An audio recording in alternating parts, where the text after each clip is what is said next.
Very good evening to all of you. নমস্কার সবাইকে, নমস্কার আপনাদেরকে। আজকে আমরা ইংলিশের নেক্সট পার্ট আমরা আলোচনা করব। প্রথম ক্লাসে আমরা ইংলিশের সিলেবাস নিয়ে আলোচনা করেছিলাম এবং ইংলিশের কোন কোন কম্পোনেন্টসগুলি আমাদের জন্য খুবই ইম্পর্টেন্ট, প্রত্যেকটা কম্পোনেন্টস আমি ডিটেলসে ওয়ান বাই ওয়ান আমি আলোচনা করেছিলাম লাস্ট ক্লাসে। তো আজকের ক্লাসে আমরা দেখব যে ইংলিশের যে প্রত্যেকটা কম্পোনেন্টকে আমরা কিভাবে ইউজ করব। আমরা তো সিলেবাস দেখেছিলাম এবং কি দেখেছিলাম আর দেখেছিলাম যে প্রত্যেকটার জন্য আমাদেরকে কি কি পড়তে হবে। তো আজকে আমরা ওই বিষয় নিয়ে ডিসকাস করব যেগুলি আমাদের আপকামিং এবং ফোর্থকামিং এক্সামের জন্য খুবই প্রয়োজন। তো লেটস বিগিন। আজকের ক্লাসে আমরা বেসিক কিছু নিয়ে আলোচনা করব, প্লাস আমরা অ্যাডভান্স পর্যন্ত নিয়ে যাব ক্লাসকে, ঠিক আছে।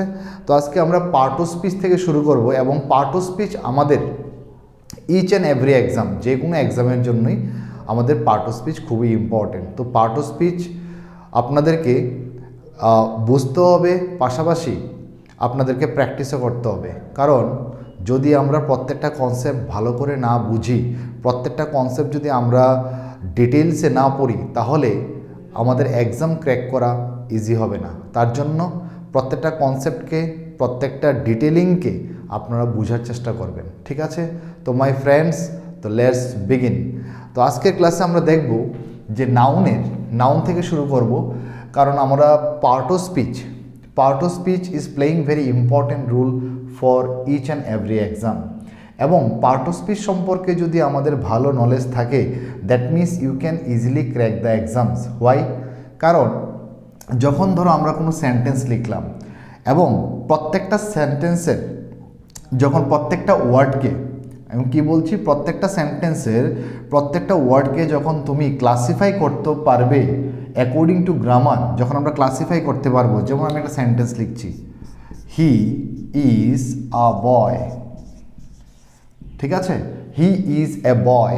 তো এখানের মধ্যে হি কি সেন্টেন্সের সাবজেক্ট এবং পাশাপাশি এটা প্রোনাউন,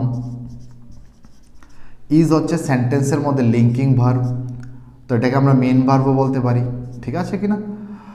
এ হচ্ছে এখানে ডিটারমিনার, বয় হচ্ছে এখানে নাউন। তো দেখো একটা সেন্টেন্সের প্রত্যেকটা পার্টকে আমরা অ্যাকর্ডিং টু গ্রামার আমরা ক্লাসিফাই করেছি। তো দ্যাট মিনস আমরা যদি এরকম করে ক্লাসিফাই করতে পারি এবং প্রত্যেকটা ওয়ার্ড এখানে অ্যাকর্ডিং টু গ্রামার কোন ক্লাসের মধ্যে পড়ছে, noun, pronoun, adjective, adverb, verb, কোন পার্ট অফ স্পিচের মধ্যে পড়ছে, এটা যদি একবার বুঝে নিতে পারি, then English will become very easy for us. So let's begin my friend. আজকে আমরা শুরু করব নাউন থেকে, কারণ নাউন হচ্ছে ইংলিশের বেসিক পার্ট। তার জন্য আমাকে নাউন থেকে শুরু করতে হচ্ছে। তো আমরা নাউন থেকে শুরু করব। দেখো, noun, what is noun and what do we study in noun. আমরা নাউনের মধ্যে নাউনের ডেফিনেশন তো জানবো, but definition we should know only for understanding purpose. But আমাদেরকে সবথেকে যে ইম্পর্টেন্ট যে বিষয়টা হচ্ছে, we should understand the function and identification of noun. পরীক্ষার মধ্যে আমাদেরকে নাউনের ডেফিনেশন আসবে না। Those who are the question makers, they can not set up a question like this, they what is noun, but we need to understand what will be the function and the identification of noun. তো তার জন্য আমাদেরকে নাউনের কি জানতে হবে, we have to understand the function and identification. We have to understand the function and identification of noun. So my friend, আজকের ক্লাসে আমরা নাউনের ফাংশন এবং আইডেন্টিফিকেশন সম্পর্কে জানার চেষ্টা করব। তো জেনারেলি যদি if I want to give a definition of noun, so you can easily also tell noun is a naming word. যে কোনো কিছুর নাম বোঝালে কী হবে, নাউন হবে, ঠিক আছে। যে কোনো কিছুর নাম বোঝালে কী হবে, নাউন হবে।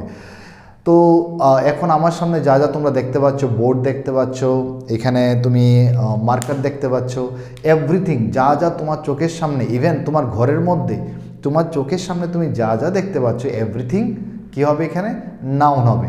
দ্যাট মিনস নাউন আমরা চোখের সামনে যা যা দেখতে পাচ্ছি তাও হবে, ইভেন যেটা আমরা ফিল করতে পারছি এটা আমরা নাউন বলবো। ঠিক আছে, তো আমরা স্টেপ বাই স্টেপ আমরা পড়বো। প্রত্যেকটা স্টেপের মধ্যে আমি তোমাদেরকে ডিটেলসে প্রত্যেকটা ইউনিটকে, প্রত্যেকটা ওয়ার্ডকে আমি ডিটেলসে এখানে তোমাদেরকে বোঝানোর চেষ্টা করব। দেখো, নাউনের মধ্যে আমরা কি পড়ব? ফাংশন পড়ব এবং আইডেন্টিফিকেশন পড়ব। ঠিক আছে, I am just going to give you the exact way to crack the exam, and if you follow it or if you abide by all these concepts, then automatically you will crack down the exam, you can pass the exam.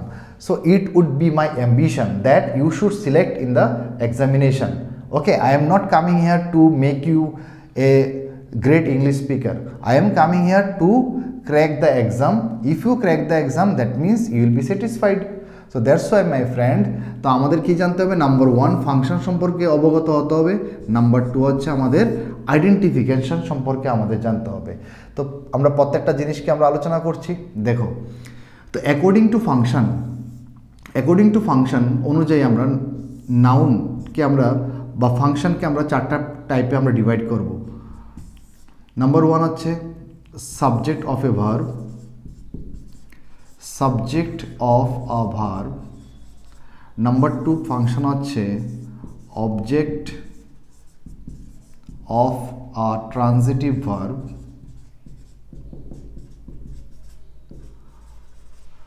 Number 3 object of a preposition. Number 4 complement of a subject, complement of a subject। তো নাউনের এই 4টি function, এবং তোমরা যদি এই 4টা function সম্পর্কে ভালো করে জানো, automatically you have to understand also the identification. আমরা যদি নাউনের ফাংশন সম্পর্কে জানি তো অটোমেটিক্যালি আমরা আইডেন্টিফিকেশন সম্পর্কে জেনে যাব। তার জন্য আমাদেরকে এই 4টা ফাংশন খুবই important. This is the basic part of English grammar. তো 4টা ফাংশন কি কি? প্রথম ফাংশনটা হচ্ছে subject of a verb, second function হচ্ছে কি object of a transitive verb, third function হচ্ছে object of a preposition, fourth function হচ্ছে কমপ্লিমেন্ট অফ এ সাবজেক্ট। এখন ওয়ান বাই ওয়ান প্রত্যেকটা ফাংশনকে আমি এখানে এক্সাম্পলের সহিত তোমাদেরকে বোঝানোর চেষ্টা করছি। ঠিক আছে, দেখো প্রথমটা কি লিখলাম এখানে? Subject of a verb. Okay, let's start. দেখো প্রথম ফাংশনটা হচ্ছে এখানে সাবজেক্ট অফ আ ভার্ব। তো সাবজেক্ট অফ এ ভার্ব এই কথাটার মানে হচ্ছে যে সাবজেক্টের পরে কি বসবে ফ্রেন্ড? ভার্ব বলবে। সাবজেক্টের পরে কি বসবে? ভার্ব। ঠিক আছে, তো আমরা একটা এক্সাম্পল দিয়ে আমি তোমাদেরকে এই ফাংশনটা একটু দেখানোর চেষ্টা করছি। যেমন ধরো, Ram is a doctor. Ram is a doctor. এই সেন্টেন্সের মধ্যে সাবজেক্ট কোনটা? রাম। আমরা সবাই জানি, ছোটোবেলা থেকে পড়ে আসছি সাবজেক্ট কোনটা, বা সাবজেক্টকে কীভাবে সেন্টেন্সের মধ্যে ফাইন্ড আউট করতে হয় আমরা সকলেই জানি। বাট আমরা তো সবাই জানি, বাট তবু আমি একটু তোমাদেরকে একটু ব্যাপারটা একটু ইজি করে দিচ্ছি। আমরা যদি বলি সাবজেক্ট কি, সাবজেক্ট হচ্ছে সেন্টেন্সের মধ্যে যার সম্পর্কে কিছু বলা হয় তাকে আমরা বলছি কি? সাবজেক্ট। সেন্টেন্সের মধ্যে যার সম্পর্কে আমরা বলি তাকে আমরা কি বলি? সাবজেক্ট। তো এখানে সেন্টেন্সের মধ্যে কার সম্পর্কে বলা হচ্ছে? রাম সম্পর্কে বলা হচ্ছে, তার জন্য সেন্টেন্সের মধ্যে রাম হবে সাবজেক্ট। তাছাড়া আমরা সেন্টেন্সের মধ্যে সাবজেক্টকে খুঁজে বের করতে পারি যদি আমরা সেন্টেন্সকে হোয়াট দিয়ে প্রশ্ন করি আর হোম দিয়ে প্রশ্ন করি। দ্যাট মিনস সেন্টেন্সের মধ্যে সাবজেক্টকে যদি খুঁজে বের করতে হয় তাহলে তোমাকে হোয়াট দিয়ে প্রশ্ন করলে আর হু দিয়ে যদি আমরা প্রশ্ন করি তাহলে সেন্টেন্সের মধ্যে আমরা সাবজেক্টকে খুঁজে পেতে পারি। ঠিক আছে, তাহলে দেখব কিভাবে। হু ইজ এ ডক্টর, তাহলে আনসার কী পাচ্ছ? Ram. Are you getting my point? That's very important. Ram is a doctor. তো এখানের মধ্যে আমি যদি কোশ্চেন করি হু ইজ এ ডক্টর, তাহলে আনসার কী পাচ্ছ? Ram is a doctor. তার জন্য রাম হবে এখানে সেন্টেন্সের সাবজেক্ট। এবং সাবজেক্ট কী হবে? সবসময় নাউন হবে, নয়তোবা কী হবে ফ্রেন্ড? প্রনাউন হবে। সাবজেক্ট সবসময় নাউন হবে নয়তোবা প্রনাউন হবে। নাউন বা প্রনাউন ছাড়া অন্য কিছু আর কখনো সাবজেক্ট হবে না। একমাত্র নাউন এবং প্রনাউনই সেন্টেন্সের মধ্যে সাবজেক্ট হতে হবে। দ্যাট মিন্স আমি যে ফাংশনগুলি লিখলাম নাউনের, এই ফাংশনগুলি প্রনাউনের জন্য সেম, ঠিক আছে? প্রনাউন পর্যন্ত আমরা কোনো গিয়ার চেঞ্জ করব না। দ্যাট মিন্স এখানে আমি 4টা ফাংশন লিখলাম, 4 function has be written by me over here. That means this function also can be applicable for pronoun. Are you getting me? So that's why you should understand all the functions properly. তো এখানে সেন্টেন্সের মধ্যে সাবজেক্টকে রাম হচ্ছে noun. তার মানে প্রথম যে ফাংশনটা আমরা দেখলাম নাউনের ফাংশনের মধ্যে প্রথম ফাংশনটা হচ্ছে subject of a verb. That means subject কী হবে ফ্রেন্ড? সাবজেক্ট সবসময় নাউন হবে নয়তো বা প্রনাউন হবে। নেক্সট আমরা দেখব, আমরা আরেকটা এক্সাম্পল দিচ্ছি তোমাদের সুবিধার জন্য, যেমন honesty is the best policy. Honesty is the best policy. Honesty is the best policy. আমরা যদি দেখতে চাই যে এই সেন্টেন্সের মধ্যে সাবজেক্ট কোনটা বা এই সেন্টেন্সের মধ্যে কার সম্পর্কে বলা হচ্ছে বা কী নিয়ে কথা বলা হচ্ছে, অনেস্টি নিয়ে কথা বলা হচ্ছে। Honesty is the best policy, that means honesty হচ্ছে সেন্টেন্সের সাবজেক্ট। বাট তাছাড়াও আমরা যদি সেন্টেন্সকে হোয়াট দিয়ে প্রশ্ন করি বা হু দিয়ে প্রশ্ন করি, আমরা সেন্টেন্সের মধ্যে সাবজেক্টকে খুঁজে পাবো। তাহলে আমরা যদি বলি what is the best policy, will get the answer honesty. তাহলে অনেস্টি হবে সেন্টেন্সের সাবজেক্ট এবং অনেস্টি হবে সেন্টেন্সের সাবজেক্ট, পাশাপাশি এটা কি হবে? নাউন হবে। সাবজেক্টটা কি এখানে ফ্রেন্ড? নাউন। এবং আরেকটা এক্সাম্পল দিচ্ছি last, I M a student. এখানের মধ্যে যদি আমি প্রশ্ন করি হু এম, আমি যদি এখানে প্রশ্ন করি যে আই এম এ স্টুডেন্ট, তো এখানের মধ্যে সেন্টেন্সের মধ্যে আই কে? আই হচ্ছে প্রোনাউন, তাই না? পাশাপাশি কি এটা সাবজেক্ট, তাই না?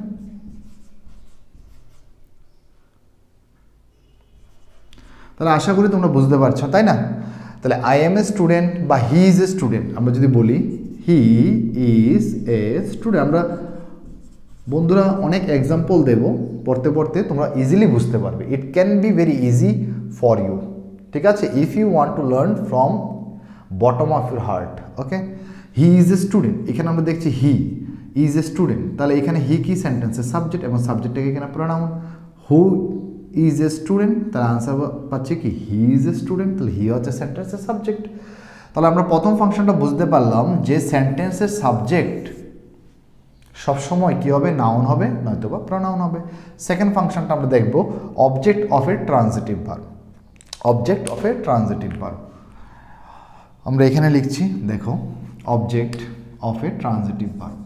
তো object of a transitive verb কথাটার অর্থ হচ্ছে ট্রানজিটিভ ভার্বের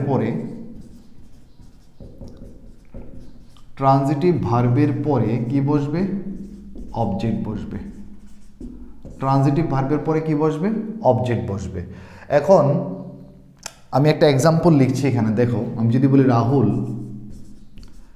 Rahul plays football. Rahul plays football. So my friend, how would you understand that এখানে ট্রানজিটিভ ভার্ব কোনটা? এটাও তো বুঝতে হবে। তো তোমাদেরকে ছোট্ট করে আমি একটি আইডিয়া দিতে চাই, ঠিক আছে? তোমাদেরকে ছোট্ট করে একটা আইডিয়া দিয়ে দিই আমি এদিকে। দেখো ট্রানজিটিভ ভার্ব আমরা বলতে কি বুঝি? ট্রানজিটিভ ভার্ব হচ্ছে, transitive verb is a verb which take object, ঠিক আছে? ট্রানজিটিভ ভার্ব হচ্ছে ওই সকল ভার্ব যে ভার্বগুলি অবজেক্ট নেয়। কিছু কিছু ভার্ব আছে অবজেক্ট নেয় না, কিছু কিছু ভার্ব আছে অবজেক্ট নেবে। তো যে সকল ভার্ব অবজেক্ট নিয়ে থাকে সেই সকল ভার্বকে আমরা বলছি ট্রানজিটিভ ভার্ব। এখন বেসিক্যালি এটা আমরা ভার্বের ক্লাসে আমরা যদিও পড়বো, বাট তবু আমি একটু এখানে বলে দিচ্ছি তোমাদেরকে যে মেইন ভার্বকে আমরা 3 ভাগে ডিভাইড করতে পারি। মেইন ভার্বকে আমরা 3 ভাগে ডিভাইড করতে পারি। একটা হচ্ছে ট্রানজিটিভ ভার্ব, আরেকটা হচ্ছে ইনট্রানজিটিভ ভার্ব, নাম্বার 3 হচ্ছে লিঙ্কিং ভার্ব। Linking verb. ভার্বটা যখন আমরা ভার্ব পড়বো তখন আমরা finite, non finite, helping verb, বা হেল্পিং ভার্বকে আমরা দুই ভাগে ডিভাইড করতে পারি, প্রাইমারি হেল্পিং ভার্ব আর এটা হচ্ছে মডেল।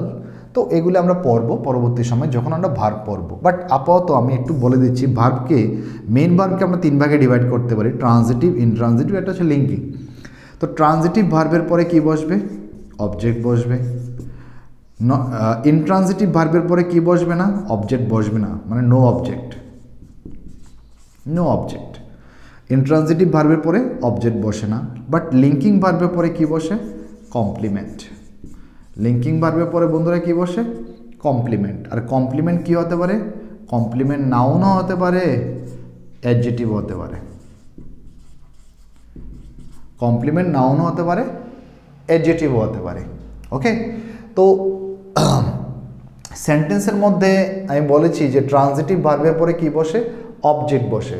তো অবজেক্ট সবসময় মনে রাখবে, সাবজেক্ট নাউন হতে পারে বা প্রনাউন হতে পারে, সেম টু সেমভাবে অবজেক্ট টু নাউন হতে পারে বা প্রনাউন হতে পারে। ঠিক আছে, নাউন এবং প্রনাউন ছাড়া হবে না।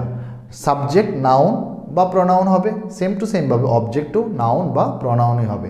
তো আমরা দেখব এখানে আমি লিখে দিচ্ছি ছোট্ট করে যে অবজেক্ট নাউনও হবে বা প্রনাউন হতে পারে। ঠিক আছে, গট মাই পয়েন্ট? তো রাহুল প্লেজ ফুটবল। তো এখানের মধ্যে আমরা কোশ্চেন করব। তো এখানে কোশ্চেন করার আগে আমরা কি কি কোশ্চেন ওয়ার্ড দিয়ে অবজেক্টকে কোশ্চেন করব এটা আমরা শিখে নিচ্ছি। দেখো, আমরা এখানে লিখেছিলাম সেন্টেন্সের মধ্যে সাবজেক্টকে খুঁজে বের করতে হলে হোয়াট দিয়ে প্রশ্ন করতে হবে, নয়তো বা হু দিয়ে প্রশ্ন করতে হবে। সেম টু সেমভাবে সেন্টেন্সের মধ্যে আমাকে অবজেক্টকে যদি খুঁজে বের করতে হয় তাহলে আমরা সেন্টেন্সকে হোয়াট দিয়ে কোশ্চেন করব, ঠিক আছে, নয়তো আমরা হোম দিয়ে কোশ্চেন করব। ঠিক আছে, যদি সেন্টেন্সের মধ্যে অবজেক্টকে খুঁজে বের করতে হয় তাহলে তোমরা কি কি কোশ্চেন ওয়ার্ড নেবে? একটা হচ্ছে হোয়াট, একটা হচ্ছে হোম। এই দুটো কোশ্চেন ওয়ার্ড দিয়ে যদি আমরা সেন্টেন্সকে কোশ্চেন করি তাহলে আমরা সেন্টেন্সের মধ্যে কি খুঁজে পাবো? অবজেক্টকে খুঁজে পাবো। ওকে বন্ধুরা, আশা করি তোমরা ঠিকঠাক বুঝতে পারছো। দেখো, রাহুল প্লেস ফুটবল, এখানের মধ্যে কোশ্চেন করো Rahul place what, Rahul place what. তাহলে হোয়াটের রিপ্লাই আসছে কি? Rahul plays football. তাহলে এখানে ফুটবলটা হচ্ছে কি? অবজেক্ট। এবং অবজেক্টটা এখানে নাউন না প্রনাউন? কি হবে ফ্রেন্ডস? নাউন। ওকে, এটা হবে নাউন। যদি বলি আমি রাহুল টিচেস মি, তার মানে এটা কি ভার্ব হয়ে গেল বন্ধুরা? এটা হয়ে গেল ট্রানজিটিভ ভার্ব। এটা ছিল সাবজেক্ট এবং সাবজেক্টটা কি ছিল? নাউন। আশা করি তোমরা বুঝতে পারছো। আরেকটা সেন্টেন্স লিখছি, Rahul teaches me, Rahul teaches me, Rahul teaches me. এই সেন্টেন্সের মধ্যে আমরা দেখব যে এটা ট্রানজিটিভ ভার্ব কিনা। যদি ট্রানজিটিভ ভার্ব হয় তাহলে এটা কি নেবে? অবজেক্ট নেবে। আর অবজেক্টকে আমরা how to find out the object in a sentence? Just by questioning with a question word what and whom. If you ask then you will get the object. তাহলে আমরা যদি প্রশ্ন করি যে Rahul teaches whom, Rahul teaches whom, আমরা যদি হুম দিয়ে প্রশ্ন করি সেন্টেন্সের মধ্যে, কি দিয়ে প্রশ্ন করি? হুম দিয়ে প্রশ্ন করি, রাহুল টিচেস হুম, তাহলে আনসার পাচ্ছ কি? মি। এবং মিটা এখানে কি বন্ধুরা? প্রনাউন। মিটা কি এখানে বন্ধুরা? প্রনাউন। তার মানে আমরা কি বললাম? সেন্টেন্সের মধ্যে সাবজেক্ট নাউন বা প্রনাউন হবে। সেম টু সেমভাবে সেন্টেন্সের মধ্যে অবজেক্ট কি হতে পারে? নাউন বা প্রনাউন হতে পারে। এবং দুটি এক্সাম্পলের মাধ্যমে আমরা এখানে বুঝিয়ে দিলাম, এবং এখানে সাবজেক্টকেও আমরা দুটো তিনটে এক্সাম্পলের মধ্যে তোমাদেরকে বুঝিয়ে দিয়েছি। তো আমরা দুটো ফাংশন তো হয়ে গেল, একটা হচ্ছে subject of a verb, second one হচ্ছে object of a transitive verb. Next যে ফাংশনটা হচ্ছে object of a preposition. Object of a preposition কথাটার অর্থ কি এটা আমরা একটু দেখে নিচ্ছি। অবজেক্ট অফ এ প্রেপোজিশন কথার অর্থ হচ্ছে, আমরা এখানে করছি 3 নম্বরটা, অবজেক্ট অফ এ প্রেপোজিশন। ঠিক আছে, object of a preposition, object of a preposition. তো অবজেক্ট অফ এ প্রেপোজিশন কথার অর্থ কি এটা আমরা একটু দেখে নেব। ঠিক আছে, একটু উপরে উঠে গেছে। Object of a preposition, preposition. এই কথার অর্থ কি? অবজেক্ট অফ এ প্রেপোজিশন কথার অর্থ হচ্ছে মানে প্রেপোজিশনের পরে কি বসবে বন্ধুরা? অবজেক্ট বসবে। প্রেপোজিশনের পরে কি বসবে ফ্রেন্ডস? অবজেক্ট বসবে। এই কথার অর্থ হচ্ছে প্রেপোজিশনের পরে কি বসবে? অবজেক্ট বসবে। আশা করি তোমরা দেখতে পাচ্ছ। তো বন্ধুরা কি বসবে? প্রেপোজিশনের পরে কি বসবে? অবজেক্ট বসবে।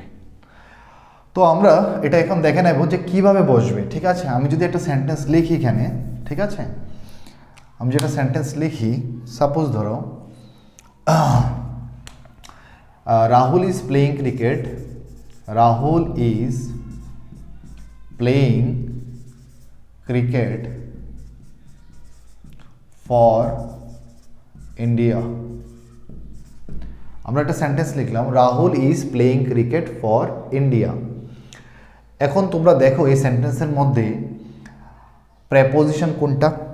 আমরা সবাই জানি প্রেপোজিশন সম্পর্কে, আমাদের ভালো নলেজও আছে। তো আমরা দেখব এখানে প্রেপোজিশন হচ্ছে কি ফ্রেন্ড? ফর, তাই কি না? তো ফর যদি প্রেপোজিশন হয় তাহলে প্রেপোজিশনের পরে কি বসে?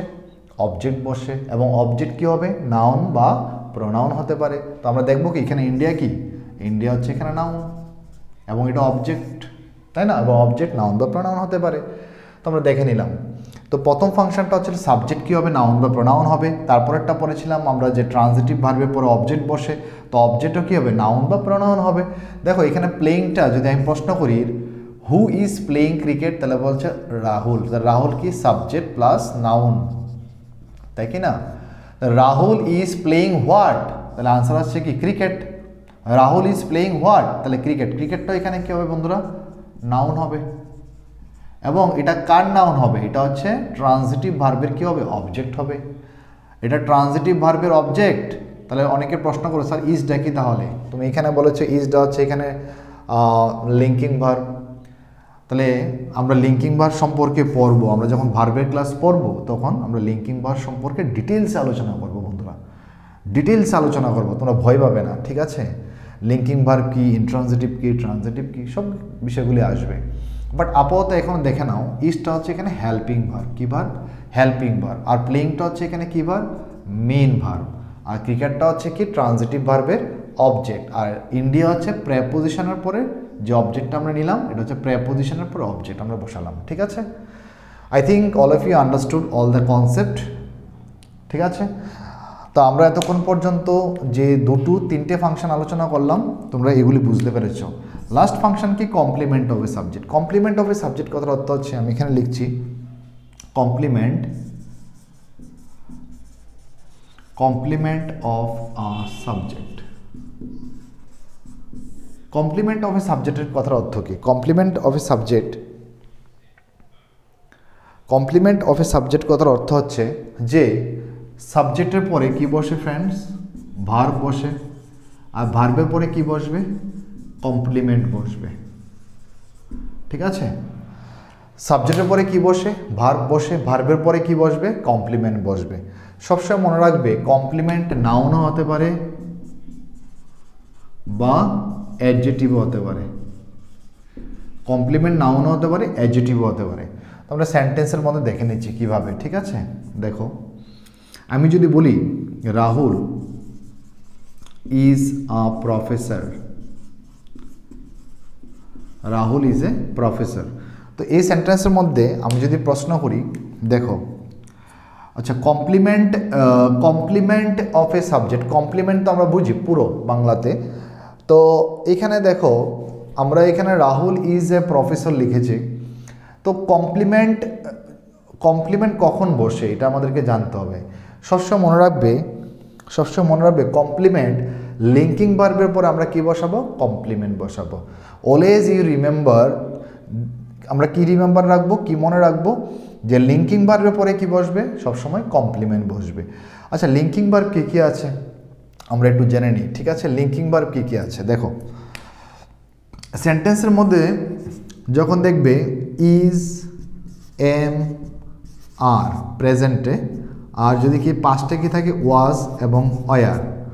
সেন্টেন্সের মধ্যে যদি is, am, are, was, were single থাকে, অন্য আর কোনো ভার্ব না থাকে, সেন্টেন্সের মধ্যে যদি is, am, are, was, were single থাকে, অন্য যদি আর কোনো ভার্ব না থাকে, তাহলে আমরা সেটাকে লিঙ্কিং ভার্ব বলবো। আবারও বলছি, সেন্টেন্সের মধ্যে যদি is, am, are, was, were single থাকে আর অন্য কোনো ভার্ব না থাকে, তাহলে এগুলিকে আমি লিঙ্কিং ভার্ব বলবো। কারণ আমরা already I have told you that main verb has been divided into 3 parts. First one is called transitive verb, second one is called intransitive verb, and third one is called linking verb. Already you understood all the aspect of English language. So I repeat it, যে আমরা transitive verb, intransitive verb, linking verb দেখলাম, ঠিক আছে। Transitive, intransitive বুঝতে পেরেছো যে transitive ভার্বের পরে অবজেক্ট বসে, ইনট্রানজিটিভ ভার্বের পরে অবজেক্ট বসে না। আর লিঙ্কিং ভার্বের পরে কি বসবে? কমপ্লিমেন্ট বসবে। এবং লিঙ্কিং ভার্ব কী কী আছে? Is, am, are, was, were হচ্ছে লিঙ্কিং ভার্ব। তো সেন্টেন্সের মধ্যে যদি কোনো is, am, are, was, were এগুলি যদি সিঙ্গেল থাকে, তাহলে এটাকে আমরা বলছি লিঙ্কিং ভার্ব। এবং লিঙ্কিং ভার্বের পরে কি বসে? কমপ্লিমেন্ট বসে। আর কমপ্লিমেন্ট কী হতে পারে? আমি লিখেছি এখানে নাউন হতে পারে বা অ্যাডজেক্টিভ হতে পারে। তো এখানে দেখো, রাহুল ইজ এ প্রফেসর। তো কমপ্লিমেন্ট মানে কি? কমপ্লিমেন্ট কথার অর্থ হচ্ছে পূরক। রাহুল কি? একজন প্রফেসর, প্রফেসরকে রাহুল। তাহলে এটা কী হবে? কমপ্লিমেন্ট কার হবে? কমপ্লিমেন্ট সবসময় সাবজেক্টের হবে। রাহুল কি এখানে প্রফেসর, প্রফেসরকে এখানে রাহুল। তাহলে কমপ্লিমেন্ট সবসময় কার হবে? সাবজেক্টের। I will give you another example. যেমন Rahul is brave, Rahul is brave. এখন রাহুল হচ্ছে সেন্টেন্সের সাবজেক্ট, ইজ কি এখানে লিঙ্কিং ভার্ব। আমি কি বললাম? লিঙ্কিং ভার্বের পরে নাউনও বসতে পারে, অ্যাডজেক্টিভও বসতে পারে। তাহলে এখানে ব্রেভটা কি ফ্রেন্ড? অ্যাডজেক্টিভ। ব্রেভটা কি এখানে? অ্যাডজেক্টিভ হবে। আর প্রফেসরটা কী ছিল এখানে? নাউন ছিল। আর এ হচ্ছে এখানে আমরা আর্টিকেলও বলতে পারি, আমরা ছোটোবেলা থেকে শিখে এসেছি, এ হচ্ছে আর্টিকেল। বাট আমি এখানে আর্টিকেল লিখবো না, আমি এটাকে ডিটারমিনার লিখবো। কী লিখবো? ডিটারমিনার। আমি লিখে দিচ্ছি এখানে ডিটারমিনার, ঠিক আছে। একে তোমরা আর্টিকেলও বলতে পারো, ডিটারমিনারও বলতে পারো। মানে ডিটারমিনার কেন বলছি? কারণ ডিটারমিনার, আমি একটু এদিকে লিখছি, দেখো, একে আমরা কি বলবো এখানে? ডিটারমিনার, ঠিক আছে, ডিটারমিনার। পরবর্তী সময় আমরা ডিটারমিনারের উপর 10 আওয়ার্সের লেকচার হবে, চিন্তা করার কিছু নেই, আপাতত বুঝে নাও। ডিটারমিনারকে আমরা অনেকগুলি পার্টে ডিভাইড করতে পারি। যেমন আর্টিকেল হচ্ছে ডিটারমিনারের একটা part. Article is a part of N determiner, তার জন্য আমরা আর্টিকেলকে আমরা ডিটারমিনার বলতে পারি, নো প্রবলেম। আর ডিটারমিনারের পরে কি বসবে? সবসময় নাউন বসবে। তো সবসময় বন্ধুরা মনে রাখবে, ডিটারমিনারের পরে কি বসে? ডিটারমিনারের পরে সবসময় কি বসবে? নাউন বসবে। বা আর্টিকেলের পরে কি বসবে? নাউন বসবে, একই কথা। তো এটা কি হবে? প্রফেসরটা নাউন হবে, তোমরা ইজিলি বুঝতে পেরেছো এখন। আর এটা ব্রেভ, ব্রেভটা কীভাবে অ্যাডজেক্টিভ হলো? সেন্টেন্সের মধ্যে আমরা কীভাবে অ্যাডজেক্টিভকে খুঁজে বের করতে পারি একটু দেখে নিচ্ছি, ঠিক আছে। দেখো, লাস্ট আমি এটাকে বলে শেষ করব। দেখো, সেন্টেন্সের মধ্যে আমরা অ্যাডজেক্টিভকে কীভাবে খুঁজে বের করব। দেখো, আমরা প্রথম বলেছিলাম সাবজেক্টকে কীভাবে খুঁজে বের করতে হয়, তারপর আমরা বলেছি যে অবজেক্টকে কীভাবে খুঁজে বের করতে হয়, তারপরে আমরা বললাম যে লিঙ্কিং ভার্ব কী কী আছে। এছাড়া is, am, are, was, were ছাড়াও অনেক লিঙ্কিং ভার্ব আছে, যেগুলো আমরা পরবর্তী সময় স্টাডি করব। লাস্ট হচ্ছে আমরা দেখব যেটা আজকে ক্লাসের মধ্যে, যে অ্যাডজেক্টিভকে কীভাবে ফাইন্ড আউট করতে হয়। সেন্টেন্সের মধ্যে অ্যাডজেক্টিভকে কীভাবে তুমি ফাইন্ড আউট করবে, how do you find out adjective in a sentence. তো সেন্টেন্সের মধ্যে অ্যাডজেক্টিভকে ফাইন্ড আউট করতে হলে তোমাকে কোশ্চেন করতে হবে, হোয়াট কাইন্ড অফ দিয়ে প্রশ্ন করতে হবে, নয়তোবা তোমাকে কোশ্চেন করতে হবে কি দিয়ে? হুইচ দিয়ে। তুমি হোয়াট কাইন্ড অফ দিয়ে কোশ্চেন করতে পারো, হুইচ দিয়ে কোশ্চেন করতে পারো। লাস্ট যেটা, সেটা হচ্ছে আমরা হাউ দিয়ে কোশ্চেন করতে পারি। যদি আমরা হাউ দিয়ে কোশ্চেন করি, হোয়াট কাইন্ড অফ দিয়ে, হুইচ দিয়ে, then will get the adjective in a sentence. তুমি কোশ্চেন করো, how is Rahul, how is Rahul, তাহলে আনসার কী পাবে? ব্রেভ। দ্যাট মিনস ব্রেভ হবে এখানে সেন্টেন্সের অ্যাডজেক্টিভ। তো বন্ধুরা, I have already told you the 4 functions of noun. আর যখনই তোমরা ফাংশন বুঝে যাবে, then you can also understand the identification of noun. তো আশা করি এই 4টা ফাংশন তোমরা ভালো করে বাড়িতে প্র্যাকটিস করবে এবং বাড়িতে এগুলিকে প্রত্যেক দিন একটু মনোযোগ সহকারে তোমরা বোঝার জন্য প্রত্যেকটা কনসেপ্টকে বাড়িতে একটু লিখবে। তো আশা করব তোমরা প্র্যাকটিস করবে। তো আজকের জন্য আমি এখানে রাখবো। নেক্সট ভিডিওতে আমরা আপকামিং সেশনে আমরা নেক্সট ফাংশন যে আজকে করালাম এগুলিকে আমরা সামনের দিকে নিয়ে যাব। Thank you, have a good day, ভালো থাকো, সুস্থ থাকো এবং পড়াশোনা করো। Thank you, have a good day, bye bye, tata.